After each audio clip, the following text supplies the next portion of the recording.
आज हम शास्त्री द्वितीय वर्ष के लिए नए का विषय अपन को देखना है। नए के ज्ञान के विषय में अपन को चर्चा करनी है कि वह नए कैसा है, वह नए कौन कौन से हैं। तो आपके जो कोर्स में जो सर्वार्थ सिद्धि में जो कोर्स है द्वितीय वर्ष में, उसमें आचार्य पूजपाद स्वामी ने नए के एक सूत्र बताया है।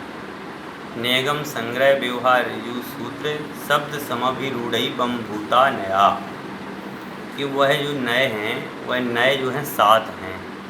तो सबसे मूल बात तो ये आती है नए क्या है। तो जब मैंने आपको नए व प्रमाण की क्लास पढ़ाई थी उस समय भी मैंने इस चीज़ को आपको बताया था कि नए जो होता है वह वस्तु के एक अंश को ग्रहण करता है। वस्तु के एक अंश को जो अपना ज्ञान का विषय बनाए। संपूर्ण वस्तु को अपना ज्ञान का विषय नहीं बनाता, परंतु एक अंश को जो है अपना ज्ञान का विषय बनाता है। और वह अंश कैसा? संपूर्ण हो। वह अंश कैसा हो? संपूर्ण हो।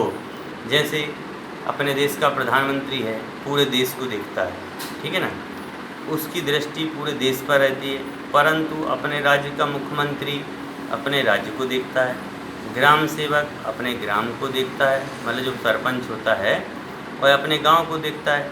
सरपंच से भी जो वार्ड वाला होता है पंच, वो भी अपने अपने छोटे छोटे से इलाकों को देखते हैं, तो ये हमारा क्षेत्र इतना है और इतना है। तो इस प्रकार से ही यह जो ज्ञान है, तो कह रहे प्रमाण तो है जो वस्तु को संपूर्ण रूप से जानता है, लेकिन जो छोटे रूप में जानता है लेकिन पूरा जानता है, पूरी जानकारी रखता है। ग्राम पंचायत का जो मुखिया है वह पूरा रूप से उस क्षेत्र का पूरी जानकारी रखता है कि हमारे क्षेत्र में क्या क्या हो रहा है, हमारे गांव में क्या क्या हो रहा है। गांव का सरपंच है वो। तो वैसे ही कह रहे हैं कि नए जो है एक सरपंच है, और सरपंच जो है पूर्ण रूप से उसकी जानकारी रखता है। कोई सा भी ज्ञान हो, चाहे वह आत्मा का ज्ञान हो, चाहे वह शारीरिक ज्ञान हो, चाहे कोई सा भी ज्ञान हो, उस ज्ञान को संपूर्ण रूप से जानता है। तो ऐसा वह जो ज्ञान है, वह इस ज्ञान के नए के भी 7 भेद बताए गए हैं। नेगम नय, संग्रह नय, व्यवहार नय, ऋजु सूत्र नय, समभिरूढ़ नय एवं भूत नय। तो इस प्रकार से यह 7 नय की चर्चा अपन को करनी है। आज अपन देखते हैं नेगम नय।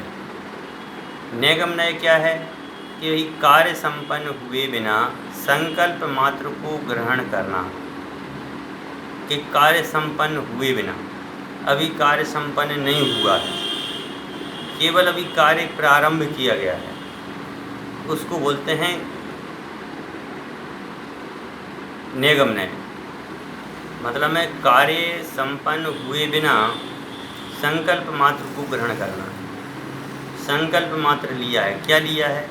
जैसे कोई अपने घर में माता जी हैं, वह माता जी खाना बना रही हैं, ठीक है ना, अभी सब्जी साफ़ कर रही हैं, और हमने कहा माता जी आप क्या कर रहे हैं? तो माता जी क्या कहेंगी? क्या कहेंगी माता जी? मैं सब्जी बना रही हूँ। परंतु अभी माता जी क्या कर रही हैं? क्या कर रही हैं? अभी तो सब्जी साफ़ कर रही हैं, अभी तो बनाई ही नहीं है, अभी तो उसको चाकू से भी नहीं बनाया है। समझिए ना। तो ये जो बात है इसको बोलते हैं नेगम नय, कि कार्य संपन्न हुए बिना संकल्प मात्र को ग्रहण करना, उसका नाम है नेगम नय। कि संकल्प ले लिया कि अब हमें एक कार्य करना है, तो नेगम नय। संग्रह नय, भेद सहित पर्यायों को अपनी जाति के अवरोध द्वारा एक मानकर सामान्य से सबका ग्रहण करना। समझ गए ना, कि भेद मतलब में भेद नहीं करना, एक ही जाति के हैं ना तो सभी को ग्रहण कर लेना। जैसे अपन ने कहा कि भाई मनुष्य जाति, मनुष्य जाति का मतलब में क्या हुआ? मनुष्य जाति में कौन कौन आएगा? सभी आएंगे ना, है ना। मनुष्य जाति में चाहे वो इंडिया का व्यक्ति हो, चाहे वो विदेश का व्यक्ति हो, सारे के सारे व्यक्ति मनुष्य जाति के अंतर्गत आएंगे। तो जब हमने संग्रह नय की बात की तो उस समय क्या है कि किसी भी जाति आदि में भेद ना करके, समझिए ना, भेद ना करके एकमात्र सामान्य से सबको ग्रहण करना। जैसे 6 द्रव्यों की बात आती है कि जीव, पुद्गल, धर्म, अधर्म, आकाश। जब द्रव्य की बात करते हैं तो सारे के सारे द्रव्यों की चर्चा आ जाती है। ऐसे मनुष्य की बात करते हैं तो मनुष्य में सारे मनुष्य आ जाते हैं, स्त्री पुरुष सभी, बच्चे वगैरह सभी आ जाते हैं। समझे। पशु की बात करते हैं तो उसमें सारे पशु आ जाते हैं। तो संग्रह न्याय क्या करता है कि भेद कथन नहीं करता कि ये मनुष्य है, ये मनुष्य काला है, ये पीला है, समझिए ना, ये आँख कान से काना है, ये आँख से अंधा है, समझिए ना। तो इस प्रकार का भेद कथन नहीं करता है, वह डायरेक्ट ही बात करता है, उसका नाम है संग्रह न्याय। 6 द्रव्यों को जानते समय केवल द्रव्य को स्वीकार कर लेना, उसका नाम है संग्रह न्याय। व्यवहार रूप से भेद नहीं करना, उसका नाम है संग्रह न्याय। इस प्रकार अपन ने 2 न्यायों की चर्चा की, आगे की 3 न्यायों की चर्चा कल करेंगे।